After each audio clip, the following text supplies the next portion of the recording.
Teenager steals from blind elderly woman. 7 minutes later, she exposes him in public. But police arrest the innocent businessman who helped her.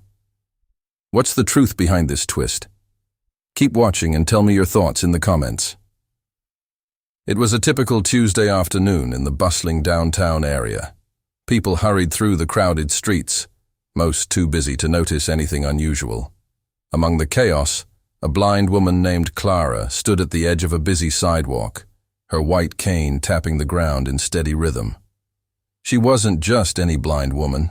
Clara had been navigating the world without sight for nearly 30 years, and she had developed a sixth sense about people and their intentions. But even Clara's instincts couldn't have prepared her for what happened next. A teenager, no older than 17, brushed past her as she stood waiting for the light to change. She didn't notice him at first.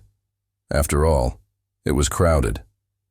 But then she felt the slight nudge, a bit too close, and she heard the faint rustle of something being snatched from her bag. A subtle tug on her purse.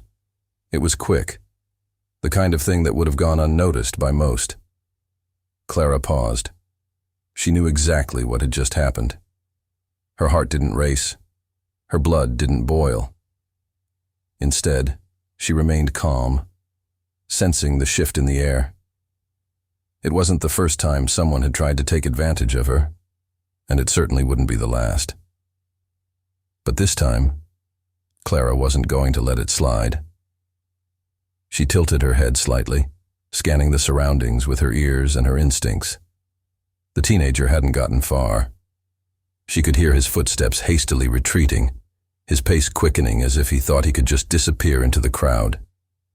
But Clara wasn't about to let that happen. As she slowly turned around, she reached out with her cane. Her movements were deliberate, sharp. She'd been training herself for situations like this her entire life. She tapped her cane in the direction of the teenager, and without missing a beat she spoke, her voice steady but loud enough for those nearby to hear.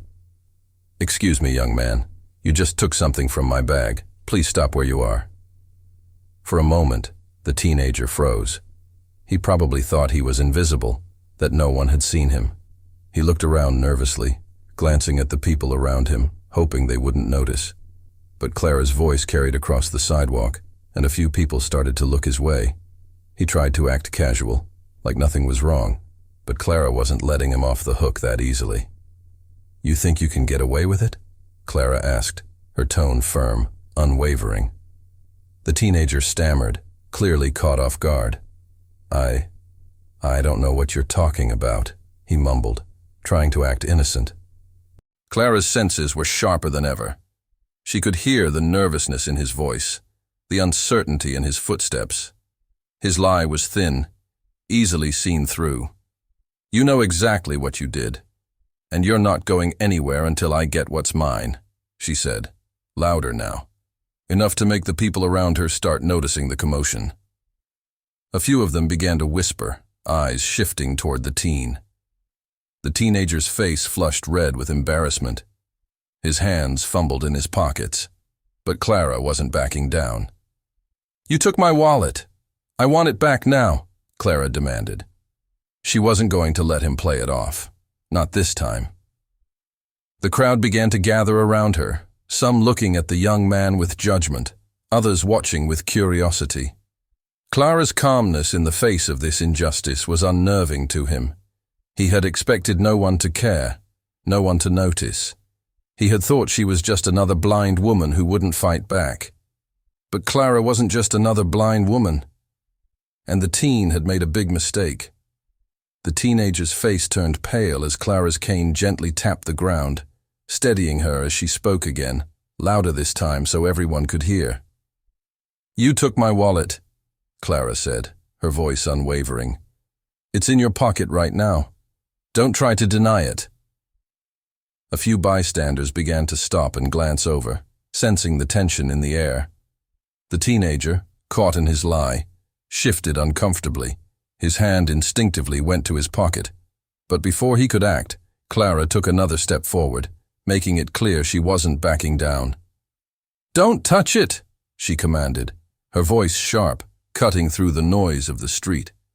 The teenager hesitated, looking around at the growing number of people staring at him. It was clear he hadn't planned for any of this. He was just a kid trying to make a quick grab, but now the situation was spiraling out of control. He glanced at Clara, then back at the crowd. He knew he couldn't run without everyone seeing what he'd done. "You think you can take advantage of me just because I'm blind?" Clara asked, her voice suddenly softer, but with an edge that made the teenager flinch. "Do you really think I wouldn't notice?" The teenager stood there, silent, his eyes darting nervously. The crowd had gathered now, and it was clear they weren't about to let him get away with it. The murmurs started to grow louder as Clara's words rang out through the street. One man stepped forward from the crowd, a middle-aged businessman who had been watching the exchange with growing concern. He was the first to speak. "Hey, kid, is she telling the truth? Did you really steal from her?" The man called out, his tone harsh. The teenager didn't answer. His face was flushed, and his eyes flickered toward the exits. But every path led straight to the onlookers, who were now fully aware of what had happened. He was trapped. Clara didn't wait for the teenager to speak. She knew the truth and wasn't going to let him lie his way out. Her hand reached up to touch the air around her, slowly making her way toward the teenager. She could hear his heartbeat speeding up, his shallow breaths betraying his panic. "You'll give it back," Clara said calmly, "or I'll have the police called. I don't need sight to know when someone's trying to steal from me." The teenager's face twisted in frustration, but he had no choice. Slowly, his hand went into his pocket, and with a defeated sigh, he pulled out the wallet. He didn't even bother to look at Clara as he handed it back to her, his hand shaking. As Clara stood there, holding her wallet firmly in her hand, the teenager's face remained a mixture of anger and humiliation. The crowd around them had grown larger, with people whispering, pointing, and shaking their heads. Clara wasn't concerned about them, though. She was focused on the teenager, on the lesson he needed to learn. But just as the moment seemed to settle, the sound of sirens approached. It was barely a minute later when 2 police officers pulled up to the curb. One of the officers stepped out of the car, his eyes scanning the scene. "What's going on here?" he asked, his voice sharp but calm. The crowd shifted, and Clara felt a sense of relief. She knew the police would take care of the situation. But then, to everyone's surprise, the officer's gaze landed not on the teenager, but on the businessman who had been standing nearby, watching the whole scene unfold. "Sir, I need to speak with you for a moment," the officer said, his tone suddenly turning serious.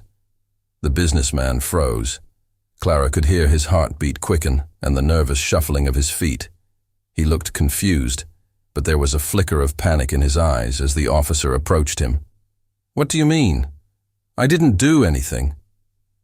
Clara's ears picked up the tension in the air. The officer was speaking to the businessman in a way that suggested something more was happening. She felt a growing curiosity, but at the same time, she knew that the teenager still needed to be dealt with. Meanwhile, the second officer had moved toward the teenager, who was now trying to shrink back into the crowd. "Kid, stay where you are," the officer said.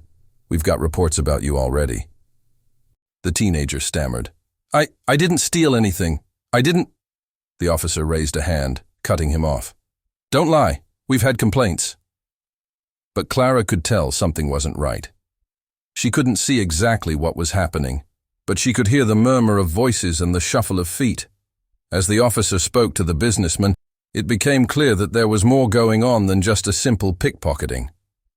"I'm sorry," the officer said to the businessman, "but you're under suspicion. We've had reports about fraudulent activity. You'll need to come with us."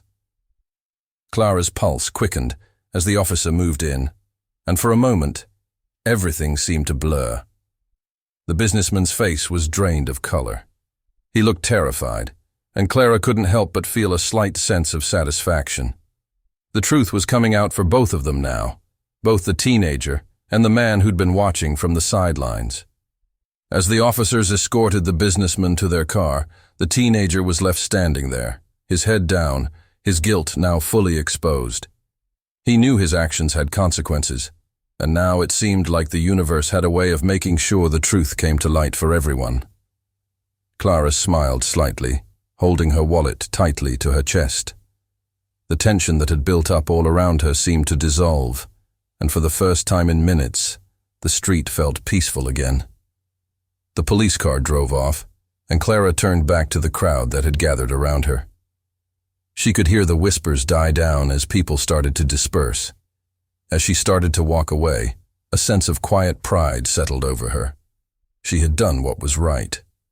Not only had she stood her ground against the teenager, but she had also witnessed justice unfold in a way she hadn't expected. Sometimes, the truth had a way of finding its own path.